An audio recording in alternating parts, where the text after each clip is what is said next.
Metro rail விரிவாக்க திட்டத்திற்காக ரூபாய் 1964 கோடி நிதி ஒதுக்கீடு செய்யப்பட்டிருக்கிறது. முக்கிய செய்தியாக பார்த்துக் கொண்டிருக்கிறோம்.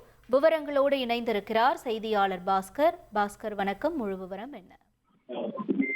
சென்னையில தற்போது 54 கிலோமீட்டர் தூரத்துக்கு மெட்ரோ ரயில்கள் இயக்கப்பட்டு வருகிறது. கிளாம்பாக்கத்துல பேருந்து நிலையம் அமைக்கப்பட்டதன் காரணமாக மெட்ரோ ரயில் திட்டத்தை நீடிக்க வேண்டும் என்ற கோரிக்கை எழுந்ததன் அடிப்படையில சென்னை விமான நிலையத்திலிருந்து கிளாம்பாக்கம் வரை ஒரு 16 கிலோமீட்டர், சரியாக சொல்ல வேண்டும் என்றால் 15.5 கிலோமீட்டர் வரை மெட்ரோ ரயில் திட்டம் அமைப்பதற்கு, விரிவாக்கம் செய்வதற்கு நிதி என்பது ஒதுக்கீடு செய்யப்பட்டிருக்கிறது. 1964 கோடி ரூபாய் நிதி ஒதுக்கப்பட்டிருக்கிறது. அதில் 1816 கோடி ரூபாய் என்பது நிலம் கையகப்படுத்துவதற்கு மட்டுமே செலவிடப்படுகிறது.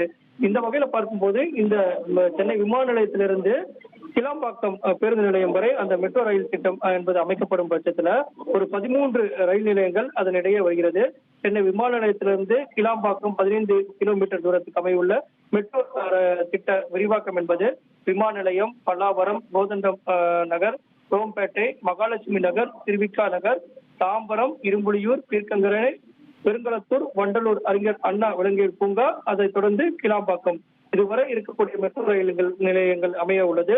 இதற்காகத்தான் மெட்ரோ ரயில் விரிவாக்க திட்டத்துக்காக நிதி என்பது சுமார் 2000 கோடி அளவுக்கு நிதி ஒதுக்கப்பட்டு ஒரு 1800 கோடி ரூபாய் அளவுக்கு நிதி என்பது நிலம் கையப்படுத்துவதற்குண்டான பணிகளுக்காக மேற்கொள்ளப்படுவதற்காக நிதி ஒதுக்கீடு செய்யப்படுகிறது. இதன் அடிப்படையில் 13 மெட்ரோ ரயில் நிலையங்கள் என்பது சென்னை விமான நிலையத்திலிருந்து கிளாம்பாக்கம் பேருந்து நிலையம் வரை அமைய உள்ளது அப்படிங்கிறது புதிய தகவலாக உள்ளது.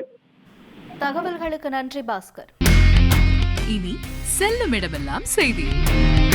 தந்தை டிவியின் வாட்ஸ்அப் சேனலை ஃபாலோ பண்ணினா செல்ல இருக்கும் இடமெல்லாம் செய்தி.